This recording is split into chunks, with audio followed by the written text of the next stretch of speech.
প্রিয় শিক্ষার্থীবৃন্দ, কেমন আছো? ভালো আছো সবাই না? আজকে আমাদের পাঠের বিষয় হলে তোমরা অষ্টম শ্রেণীর ছাত্র। সমাস, বাংলা ব্যাকরণ থেকে সমাস। সমাস কাকে বলে অথবা সমাস শব্দের অর্থ কি?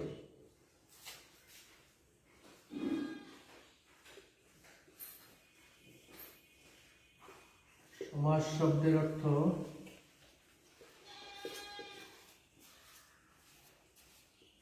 সংক্ষেপণ। সমাস শব্দের অর্থ এক কথায় হলো সংক্ষেপণ। ঠিক আছে, সমাস শব্দের অর্থ সংক্ষেপণ। আর যদি আমি সংজ্ঞায় যাই তাহলে পরস্পর দুই বা ততোধিক পদের মিলনে এক পদে পরিণত হওয়ার প্রক্রিয়াকেই বলা হয় সমাস। পরস্পর অথবা পাশাপাশি অবস্থিত দুই বা ততোধিক পদের মিলনে এক পদে পরিণত হওয়ার প্রক্রিয়াকেই বলে সমাস। ওই সংজ্ঞাটা লিখে নিই। পরস্পর দুই বা ততোধিক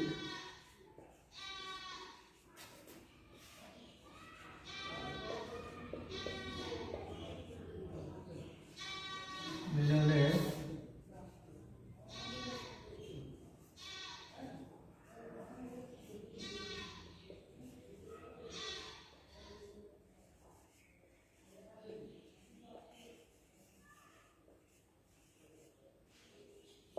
সমাস বলে।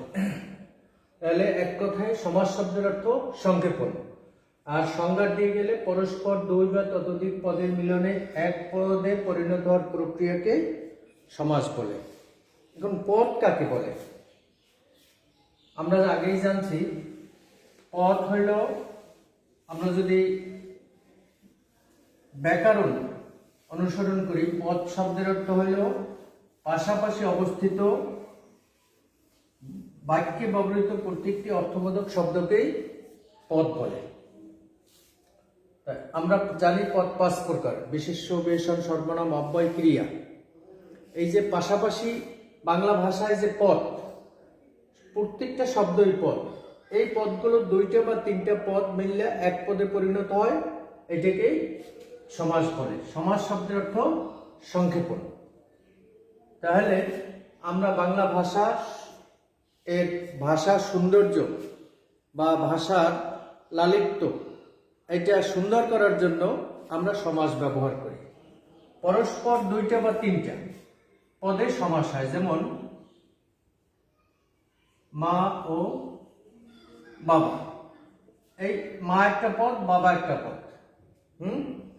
এই যে দুইটা পদ মিললে একটা হয়ে যাবে মা বাবা। এই যে মাঝখানে একটা শব্দ, এটা ব্যাস বাক্য বা সমাস বাক্য বলি। এগুলো আরো পরে আমরা জানবো। যেমন ভাষাকে সুন্দর করার জন্য আমরা সমাস ব্যবহার করি। সন্ধিও আছে, এইভাবে বর্ণের সাথে বর্ণের মিলনে সন্ধি হয়, কিন্তু এখানে পদের সাথে পদের মিলনে সমাস হয়। তাহলে এই সমাসে আর একটা বৈশিষ্ট্য হইল, সমাসে এই মা ও বাবা এটা হলো সমস্ত পদ। সমস্ত পদ অথবা সমাসবদ্ধ পদ। আর যে কয়টি পদ মিললে সমাস হয় প্রত্যেকটিকে বলা হয় সমসমান পদ। মা একটি সমসমান পদ, বাবা একটি সমসমান পদ। আর এই যে মাঝখানে ও, এটা ব্যাস বাক্য বা সমাস বাক্য। অর্থাৎ সমাসের অর্থ সুস্পষ্ট করিয়া বুঝাইবার জন্য যে পদ ব্যবহৃত হয় সেই পদটিকে বলা হয় ব্যাস বাক্য বা বিগ্রহ বাক্য বা সমাস বাক্য। তাহলে আমরা পাইলাম কি?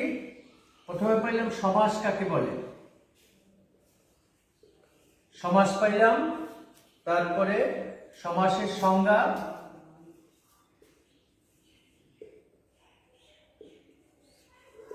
সমাসের সংজ্ঞা।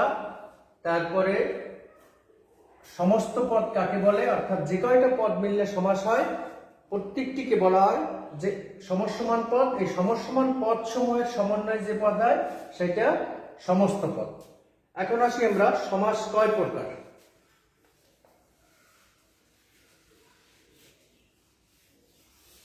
কয় প্রকার বলতে পারো? সমাসকে বিশ্লেষণ করলে 6 পদে সমাস পাওয়া যায়।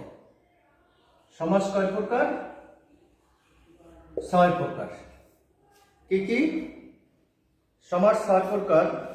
দ্বন্দ্ব সমাস,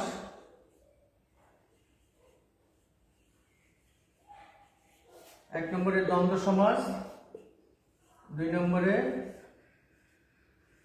অব্যয়ভাব সমাস,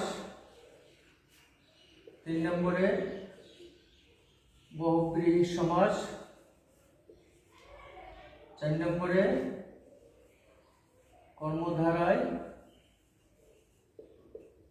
দ্বন্দ্ব অব্যয়ভাব কর্মধারায় তৎপুরুষ,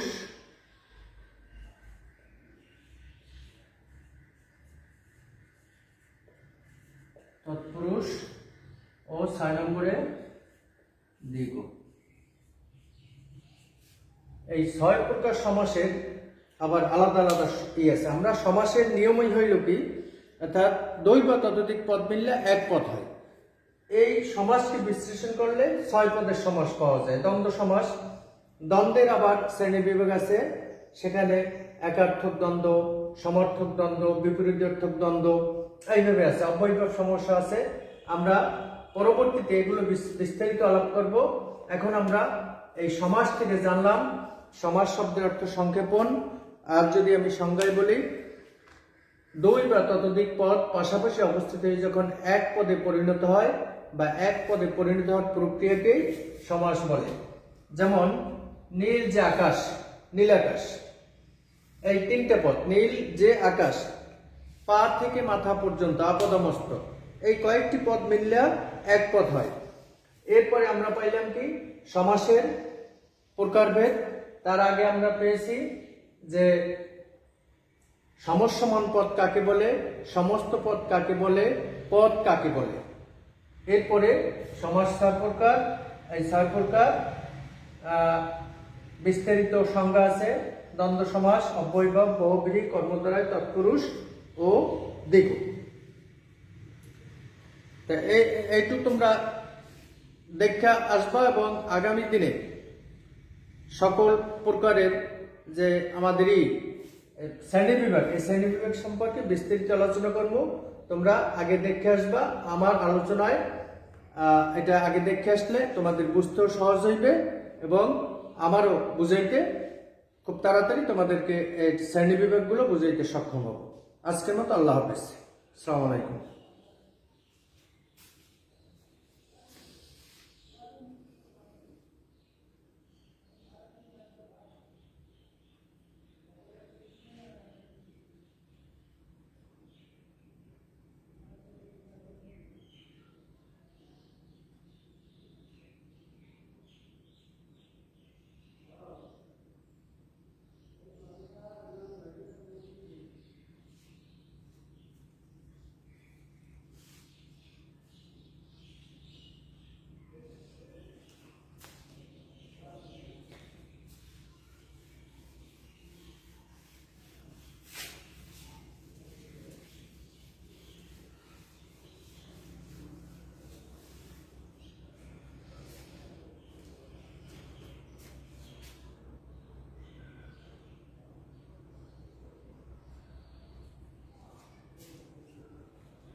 হয়ে গেল 10 মিনিট 40 আঙুল